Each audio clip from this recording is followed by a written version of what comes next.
नमस्कार प्यारे विद्यार्थियों, टीटीएस एजुकेशन के यूट्यूब चैनल पर आप सभी का स्वागत है।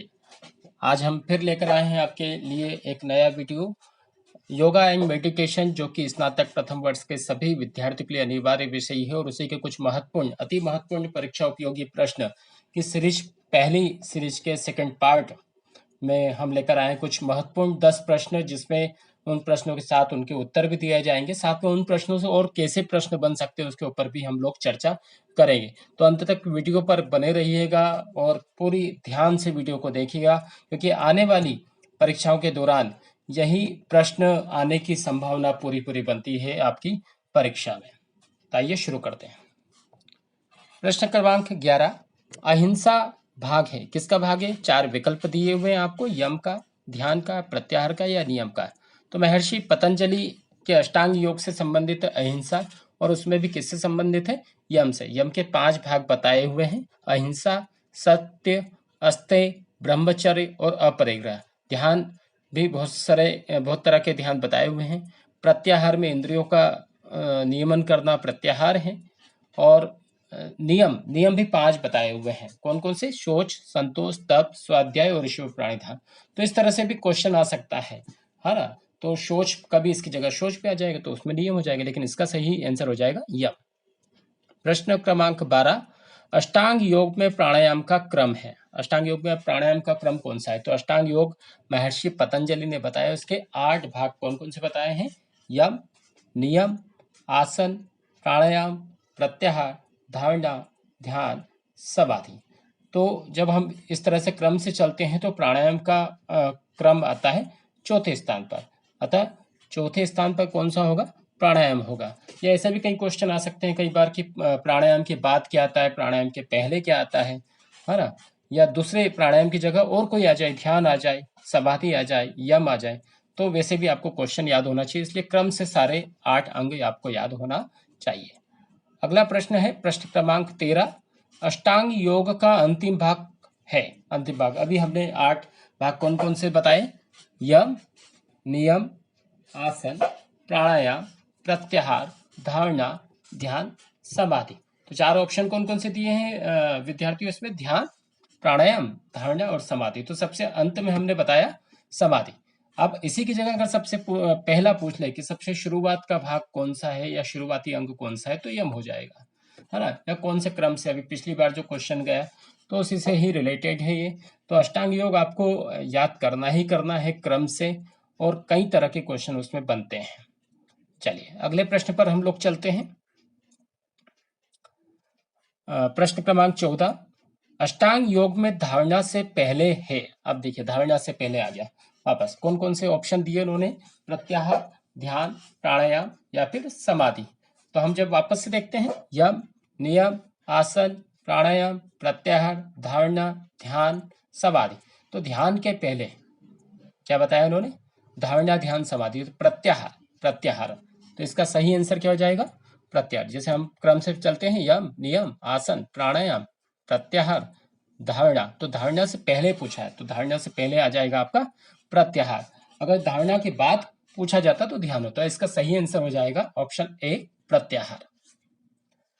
अगला है प्रश्न क्रमांक 15, किस प्राणायाम में भंवर की ध्वनि आती है? भंवर यानी कि भंवरा। कई बार ये क्वेश्चन इसमें मधुमक्खी की ध्वनि भी पूछ लेते हैं, ओम का नाद भी पूछ लेते हैं। तो कौन से प्राणायाम में करते हैं? जब कानों को बंद किया जाता है और गले से केवल एक आवाज निकाली जाती है, वो होता है आपका भ्रामरी प्राणायाम। तो उसी के संबंध में यहाँ पर पूछा गया है ना। तो इसमें 4 ऑप्शन कौन कौन से दिए? सितकारी, भ्रामरी, शीतली, उज्जाई। तो इसका सही आंसर हो जाएगा आपका भ्रामरी। सितकारी में दोनों दांतों की पंक्तियां मिलाकर प्राणायाम को किया जाता है। शीतली प्राणायाम में जुबान को मोड़कर नालीनुमा बनाकर प्राणायाम किया जाता है। उज्जाई में गले से आवाजें निकाली जाती है। लेकिन इसमें जो आएगा भ्रामरी प्राणायाम। अगला प्रश्न है, प्राणायाम में आयाम का क्या अर्थ है? प्राणायाम तो इसके 4 ऑप्शन कौन कौन से हैं? विस्तार, रोकना, लेना या इनमें से कोई नहीं। तो प्राणायाम का पूछा। प्राणायाम को हम अगर विभक्त करेंगे, संधि विच्छेद करते हो, प्राण प्लस आयाम। तो आयाम यानी कि विस्तार करना। कहीं कहीं पर उसका नियंत्रण करना, संकुचन करना भी बताया गया है कुछ कुछ ग्रंथों में। तो अगर विस्तार की जगह नियमन भी आ जाए, नियमन, तो भी सही होगा। तो प्राणायाम, इसका सही आंसर क्या हो जाएगा? विस्तार करना, ऑप्शन ए। और रोकना मतलब प्राणायाम में रोकते क्या है हम लोग, रोकना यानी कि कुंभक होता है, और लेना यानी कि पूरक। श्वास अगर ले रहे हैं तो वो होता है पूरक। तो इसका सही आंसर हो जाएगा आपका, आयाम का अर्थ हो जाएगा विस्तार, ऑप्शन ए। अगला प्रश्न है प्रश्न क्रमांक 17। शीतली प्राणायाम शरीर को प्रदान करता है, नाम में ही है शीतलता, तो क्या प्रदान करेगा, शीतली प्राणायाम शीतलता प्रदान करेगा। कोई भी प्राणायाम, इसमें जो ऑप्शन दिया हुआ है ये कई पिछली परीक्षाओं में भी आए हुए हैं प्रश्न है, तो शीतलता प्रदान करता है। एक गर्मी दिया है, गर्मी कभी भी शीतली प्राणायाम से नहीं होती है। खुजली, कोई भी प्राणायाम करेंगे तो खुजली नहीं होगी। तो इसका जो प्रश्न क्रमांक 17 है उसका सही विकल्प हो जाएगा विद्यार्थियों शीतलता। जब भी शीतली प्राणायाम किया जाता है, कैसे करेंगे, जुबान आपकी जो टंग है उसको नलीनुमा बनाकर मोड़कर श्वास ली जाती है। अगला प्रश्न है प्रश्न क्रमांक 18। शीतकारी प्राणायाम शरीर को देता है, वही शीतली शीतकारी, यानी जहां पर शीतल शब्द आया है, शीत शब्द आ रहा है, वो ठंडे से संबंधित है। तो इसके भी 4 ऑप्शन क्या क्या दिए उन्होंने, गर्मी, शीतलता, खुजली, या इनमें से कोई नहीं।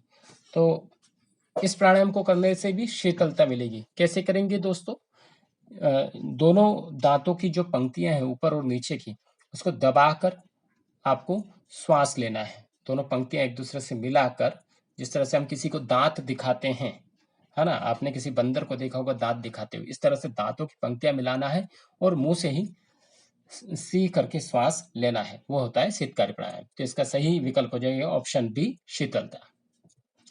अगला प्रश्न है प्राणायाम में रेचक का अर्थ क्या है। अभी मैंने कुछ देर पहले ही बताया था आप लोगों को, पूरक बताया था, पूरक यानी कि श्वास को लेना।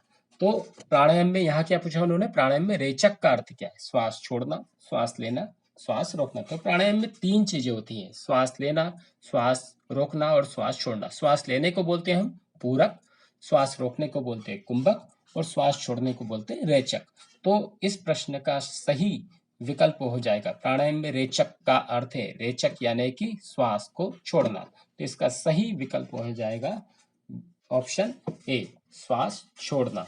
तो प्राणायाम में रेचक का क्या अर्थ हो गया विद्यार्थियों, श्वास छोड़ना। बिल्कुल याद रखेंगे, बिल्कुल। अगला सीरीज का और इस पार्ट का लास्ट क्वेश्चन है, प्राणायाम में कुंभक का अर्थ क्या है। अभी मैंने बताया श्वास को रोकना, सही विकल्प हो जाएगा ऑप्शन बी, श्वास को रोकना, है ना। तो कहीं से भी किसी भी प्रकार का क्वेश्चन दिया जा सकता है, तो आपको सारी चीजें अच्छे से याद होना चाहिए।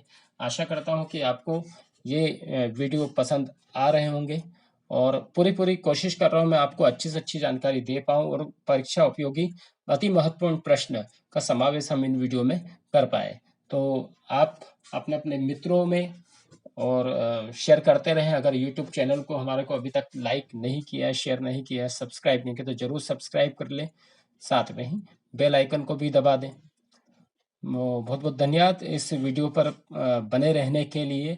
आगे हम इसी सीरीज में और भी इसके पार्ट लाने वाले हैं, और कई सारी सीरीज अभी आने बाकी है। तो आप अभी से पढ़ाई शुरू कर दीजिए, परीक्षा नज़दीक है, और आपकी परीक्षा जो होगी OMR सीट पर होगी। और हम आपकी जब तक परीक्षा आने वाली है, जब तक काफ़ी सारे वीडियो इस पर अपलोड कर देंगे, ताकि आप अच्छे से पढ़ाई कर सकें। तो यहाँ जो पेपर है वो मध्य प्रदेश के समस्त नियमित और प्राइवेट स्नातक प्रथम वर्ष के विद्यार्थियों के लिए अनिवार्य विषय है। चाहे आप BA, BCom, BSc, BHSC, BBA, BCA, BSW, BGMS किसी भी संकाय के हो, आपको यहाँ पेपर देना अति आवश्यक है। जल्द मिलते हैं अगले वीडियो में। वीडियो को देखने के लिए बहुत बहुत धन्यवाद। लाइक करें, शेयर करें और सब्सक्राइब करें। धन्यवाद।